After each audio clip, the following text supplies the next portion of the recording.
Hello, everyone. Welcome to OC5. This is the first session. Thank you all for coming to this talk. My name is John Bartkiw. I am an engineering manager at Oculus. To give you a little bit of background about myself, I've been in the games industry a little over 20 years. Been at Oculus for 3 of that. Prior to that, I was at a small indie publisher called Devolver Digital. And then I did a stint at Valve working on Steam. And then a long time ago at Microsoft, launching the original Xbox and the Xbox 360. So I've been in the games industry for a while and newly to the VR industry, as we all are.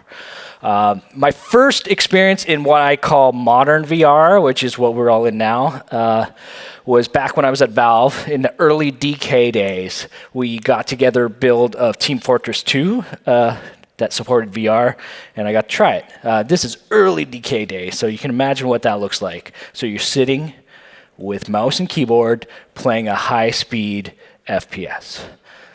It was both exhilarating and exciting to see this new technology, and also exhilarating and exciting for other reasons, as you can all imagine. We've come a long way since then, and where it really became real for me was actually a little bit later. So flip forward to E3 2015. I was not at Oculus at the time, but I had some friends, and they said, come see this demo, you gotta see it.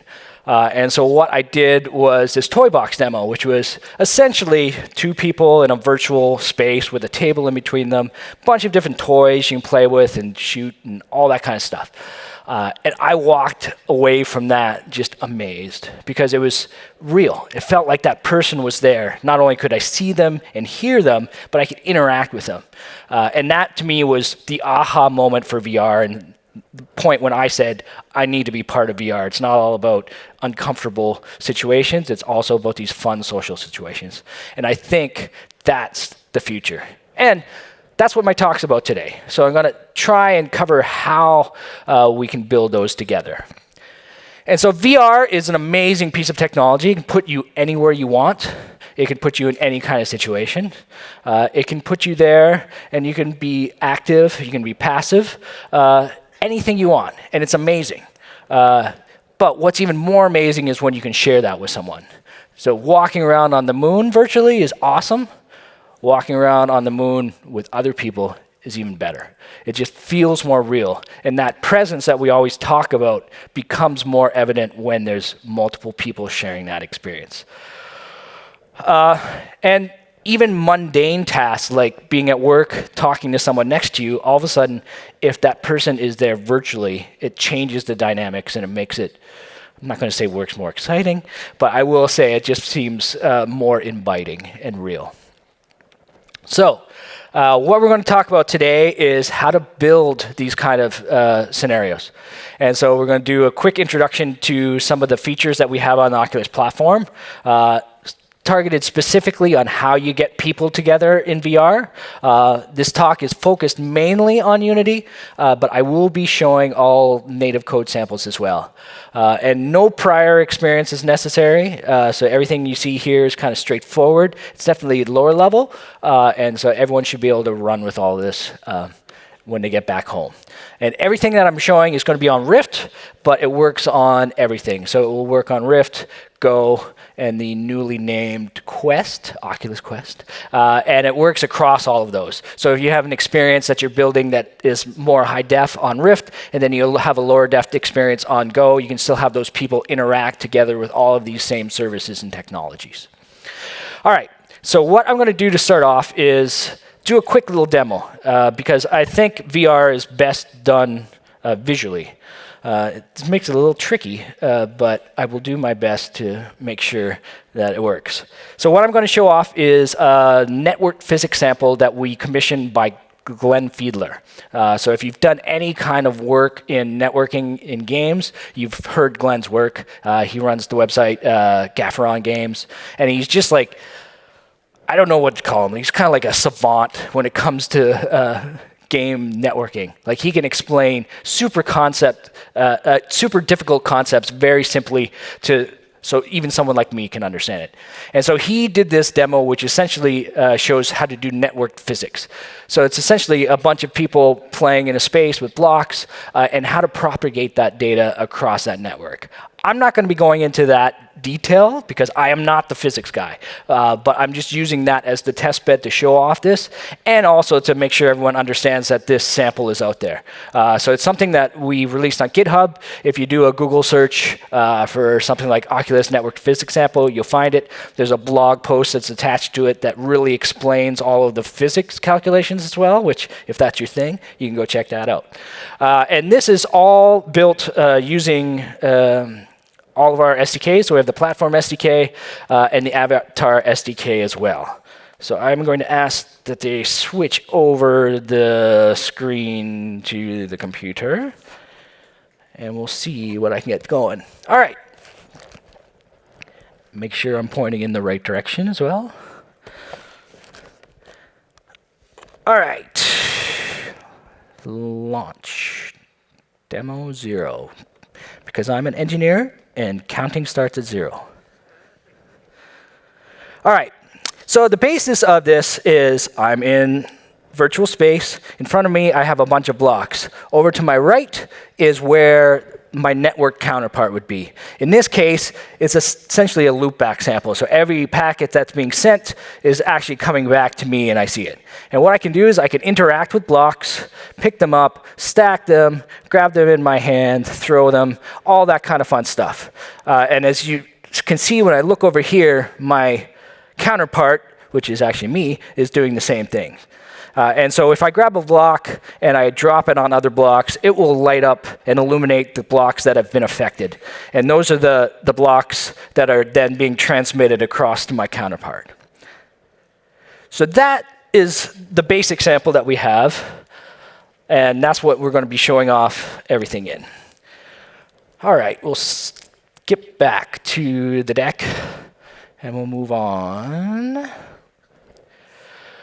Okay, so before we get into the nitty-gritty of getting people together, I want to cover a few low-level technical things that enable this kind of solution. And it essentially comes down to 3 things.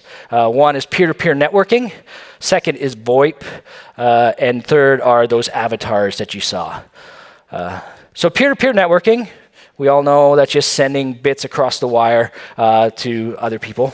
And so what we use on our platform is underlying WebRTC. So WebRTC is an open source technology used by a lot of things like Facebook Messenger, Google uses it, and it's just a good way to get solid low-level networking for free, essentially. And it's something, like I said, that's broadly used, and so it's super solid and super performant. And so we use WebRTC to allow you to send reliable and unreliable packets between users. And that actually uses a protocol called SCTP under the covers. Not super important, but just to know that this isn't just raw UDP and TCP packets anymore. We've moved beyond that. All right, so I'm going to show you quick snippets of code. All the code that I'm showing in this talk is going to fit this format, where on the left we're going to have Unity, on the right we're going to have native code. You'll notice that they're very, very similar and just straightforward. So opening and closing a connection. When I want to be able to connect between 2 clients, I need to open that connection. So we have this platform.net.connect, and that for a parameter just takes like the user ID of who I want to connect to. So I know I want to connect to Peter over there, whose user ID X. I say connect. Peter then receives a little notification on his side saying, hey, someone wants to talk to you. Do you want to accept that? And then he calls .net.accept, and voila, we have a connection set up. And at that point, we can just start passing raw data back and forth. At any time someone wants to close that connection, just .close. Very simple, straightforward, nothing fancy there. And then as far as sending actual data, we just have net send packet and read packet, both of which take some different parameters, so you know what kind of size packet you're sending and all that kind of fun stuff. But once again, just straightforward, nothing too fancy. All right, so that is sending raw data. You can imagine using that to send like game state or position data and all that kind of stuff. But we are dealing with VR.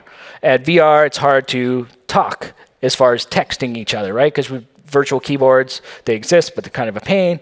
And so VoIP is the solution to that. We all want to be able to hear each other talk instead of having to read typing. So this is based on WebRTC as well. So under the covers, using that exact same library, very solid and secure as well. And the beauty is, in Unity, it almost works like magic. So you don't even have to deal with figuring out what audio snips you want to send over the wire and send it. We take care of all that for you. So essentially, you just open a connection and then point it at an audio listener, and then voila, it just magically works. So the code snippets for this are also very straightforward. Start and accept, just like on the peer-to-peer, where you're passing in a user ID to open up that connection, and then you're just accepting it. So nothing fancy there, and like I said, we pipe the audio for you, and it's completely positional when you connect that audio to an audio listener in a 3D scene. So we also do provide the notion of parties. So if I am a user and I want to go into VR with a friend, we can form a party and we can all go into different experiences together, and we maintain a VoIP conversation through that. Obviously, that can conflict with in-game VoIP if you have people that you're playing with in a small match as opposed to your party. And so we have a couple calls that allow you to differentiate and be able to detect that scenario. And so we have this get system VoIP status, which just lets you know, hey, is this person in a party? Or are they maybe talking to someone else? And then we have set system VoIP suppress, which just essentially allows you to toggle between in-game VoIP and system VoIP. Pretty straightforward stuff. So finally, you need to be able to represent who you are in VR. And for that, we have the Avatar SDK. I'm not going to go into super detail on that because there's another talk later today, I believe, by Mike Howard, who's going into more in depth on the Avatar SDK. But essentially, it's a way for you as a developer to easily get a physical representation of someone with their head, torso, and hands, and be able to interact with objects. So for Unity, we provide a couple prefabs that you can integrate into your scene pretty easily. So we have a local prefab, which allows me to define who I am as the local player. And that is mainly just hands and all the interactions with hands, because I don't have to render my head because I'm not looking at my head. And then we have a remote avatar, which is everyone else in the scene, anyone who's a remote player.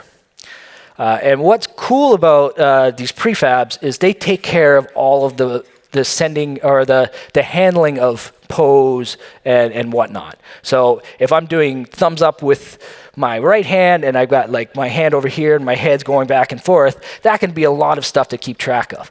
And so we actually handle that for you. So we have this notion of pose data packets. And so you just essentially say, hey, I want to record what this avatar is doing, right? And then we essentially spit out a little binary packet to you. You send it over the wire. And on the other end, we have a playback packet call. And so you take that binary blob and you apply it to a remote avatar.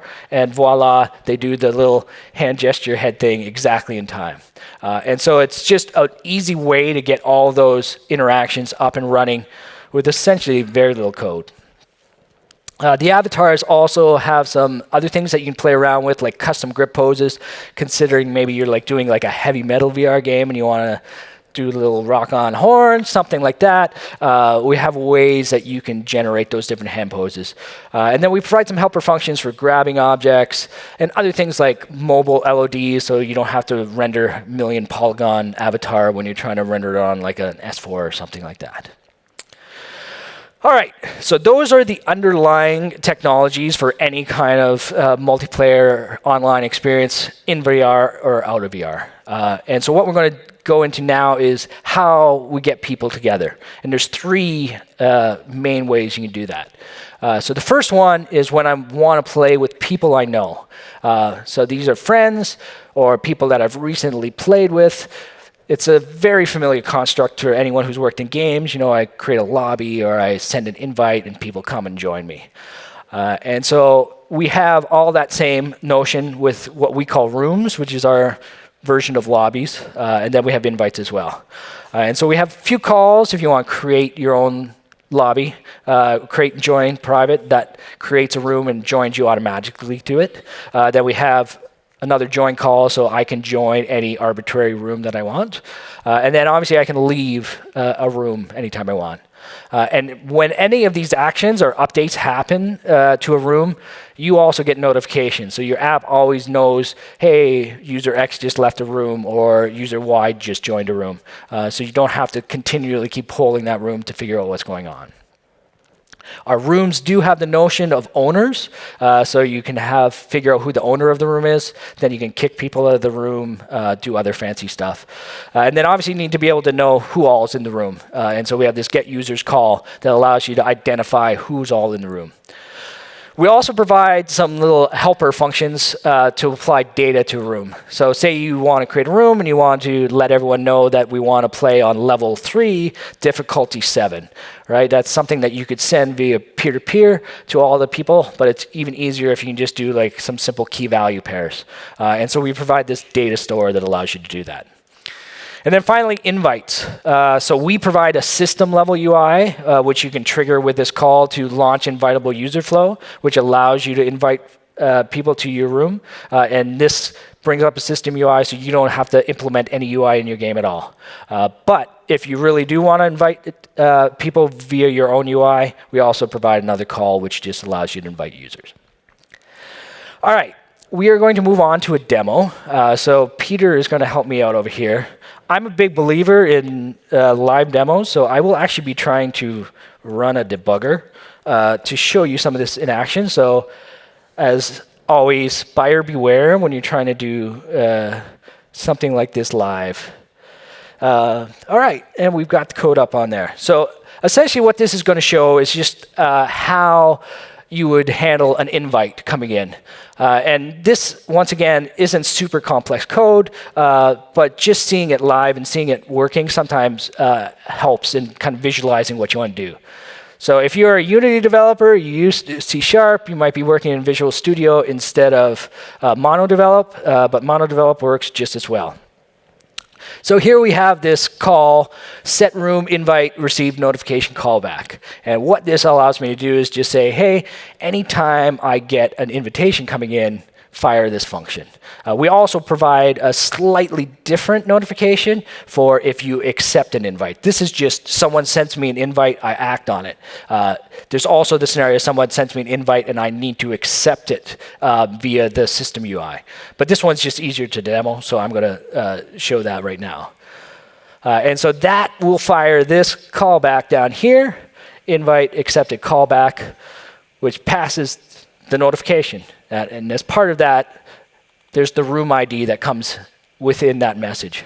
And so all I'm going to do is join the room when I get that notification. So let me start up, connect the debugger, if it will. It does, yes. And then I'm going to launch the app.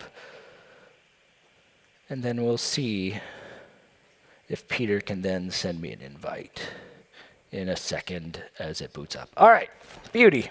All right, so I'm in the app now. I do not have blocks in front of me because I'm not in a session with Peter. Hopeful Peter will now send me an invite.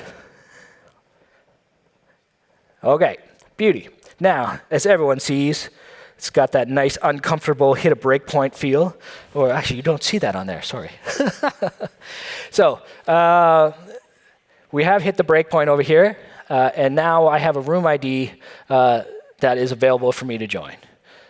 Like I said, pretty simple, but now I will continue, and hopefully we're in there together. And there's Peter over there. Hi, Peter, how's it going? All right, and we're playing. Okay. I didn't say that the demos would be like super in-depth and crazy, but we're trying here. All right, let me just get this ready to go for the next demo. All right, So we'll switch back to the deck. And we'll move on to the next. So that's playing with friends, playing with people I know. I already have them on my friends list. The next step is playing with strangers, and not in a bad way, but in a good way. So finding people that want to have the same experience as I. And so we can do it through matchmaking. And matchmaking is pretty straightforward. It's exactly what you'd think of from any matchmaking system. Hey, I want to find a game. Here are the parameters that I want to find that match in. Go off and find something. And so we provide a service that does that. You can set it all up on our developer portal. You say, hey, I want a pool with this name. I want these kind of criteria. I want to consider ping. I want to consider maybe skill level, all that kind of thing. You set it up on the website, you press a button, and then it's ready to go. And then in your code, you just say, hey, I want to use that matchmaking pool that I already set up. And it's great.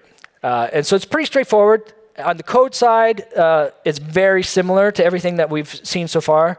And so we have two enqueuing calls. The first one is just straight up enqueue. And what that means is, hey, I'm a user. I just want to find a match. Go find me something. Second one is create enqueue room. So this is for a slightly different scenario. So depending on your network topology, instead of peer-to-peer, you might want to have client-server, and you might want to identify who's the host, pass in some data of what kind of the host settings are going to be, and that's where this comes in, where I can pass in a room that other people will get matched into. It makes it easier to set up, like I said, those client-server connections. When a match is found, we will do all the calculations on the back end and say, okay, these are the people that want to play together. And at that point, we send this notification out to all of the different clients. So it's matchmaking, match found. And similar to what you saw previously on the invite, you can set up a callback on that and act on it and join the room that everyone's going to be joining in. As I said, we do provide skill-based matchmaking. And so this is if you have a game where you have head-to-head or something like that, where you want to rank good people against good people and poor players against poor players so that everyone has fun. And we used a modified ELO system for that. And then we have these two calls here that allow you to say, hey, I'm about to start a rated match. And then at the end of the match, you report your results. And then we do all the calculations for you. You don't have to worry about that. So we are going to give a similar demo. If Peter can come back up. And so this is just going to show similar to that last demo, where instead of receiving an invite, I'm going to just receive a match notification. And so I'll show you the code that sets that up. And that's the wrong code.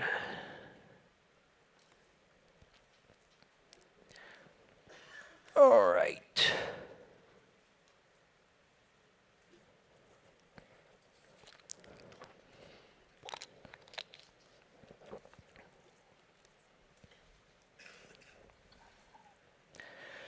Okay, so last time I set up a callback for the invite notification. This time, very similar, except for match found notification. And when that triggers, we're going to get this match found callback.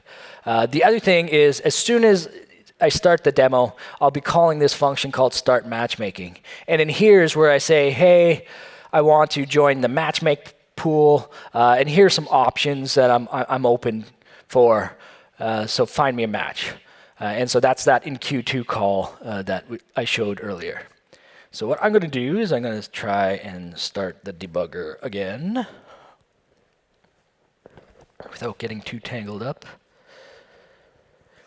And then, Peter, could you start a match?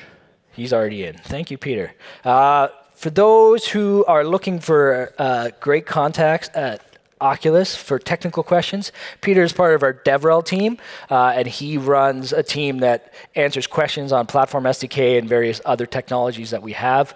Great person to maybe get a business card from later. All right. All right, let's see if it runs. So we're going to launch and instantly try and find a match. And bam, hit a breakpoint. That's good. All right, and so here we are. very similar to before. I've got a room ID, and I can just join that room. And that is 2 for 2 demos that have worked. Hi, Peter. How's it going? That's great. OK.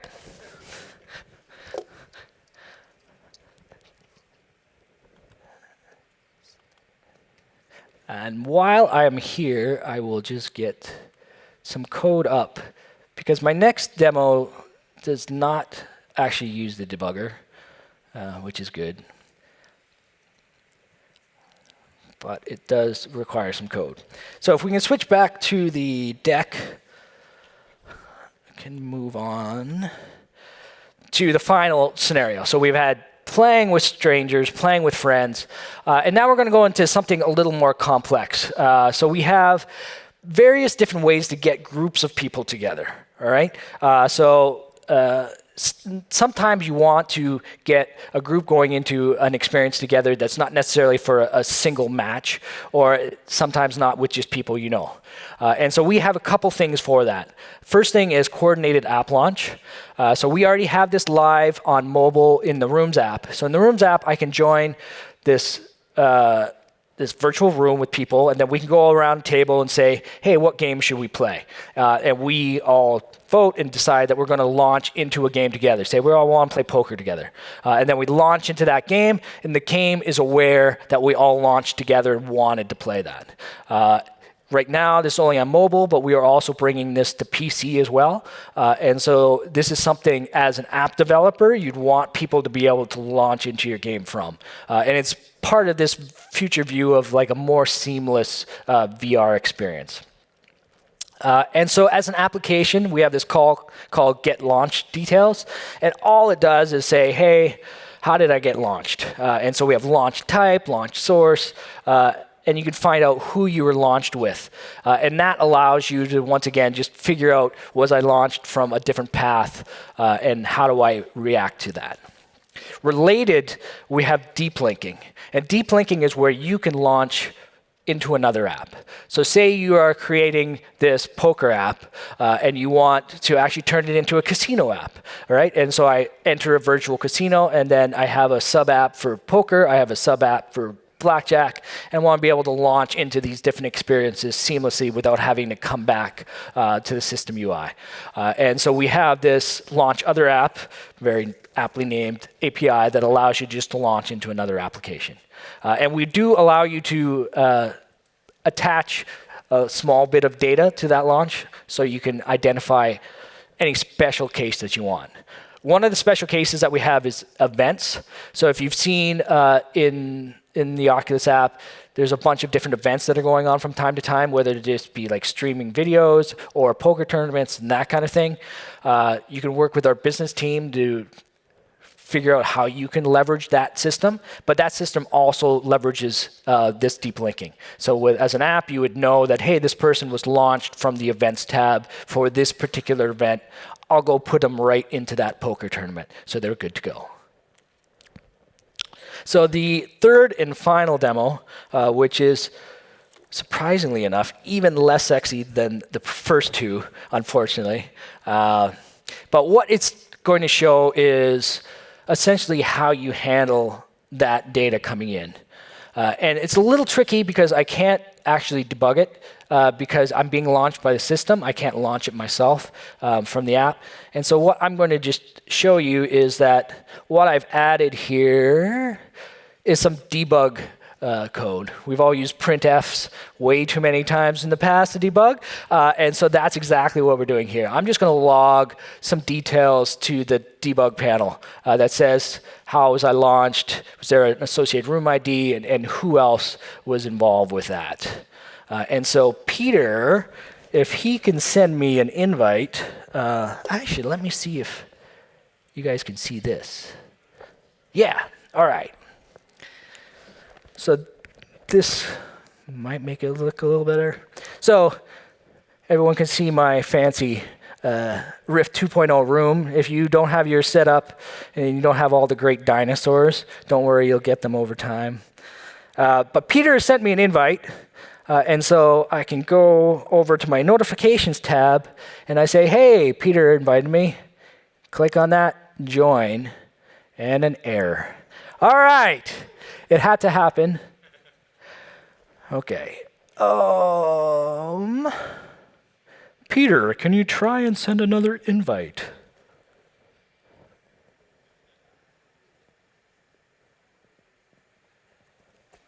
Oh, all right.